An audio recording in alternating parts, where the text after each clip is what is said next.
आणि त्या पंढरपूरच्या हरीला, त्या पंढरीनाथाला मी आलिंगन देईन आणि आतापर्यंत केलेल्या पुण्याचे फळ मी त्यांना मागेन. सर्व सुकृताचे फळ मी नाही ना क्षेम मी देईन पांडुरंगी. सज्जनो, या ठिकाणी जो क्षेम शब्द आलेला आहे हा योगाचा सापेक्ष नाही. त्याच्या भटकण्याला त्रैलोक्यही कमी पडते. सज्जन हो, या ठिकाणी जो क्षेम शब्द आलेला आहे तो योगाच्या सापेक्ष नाही. योग आणि क्षेम यामध्ये अंतर आहे. अप्राप्त समप्राप्ती योग प्राप्ती से परिपाल्यम समः.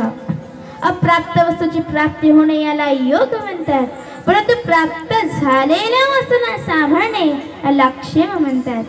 आता आपल्या भाषेमध्ये लॉटरीचा नंबर लागला हा योग आहे, परंतु बक्षीस फसणं याला क्षेम म्हणतात.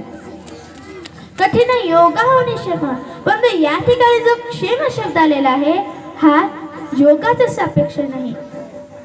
हा काही तोला क्षेम नाही, तर हा आलिंगनवाचा क्षेम आहे. क्षेम देईल म्हणजे आलिंगन देईल. क्षेम मी देईन पांडुरंगा.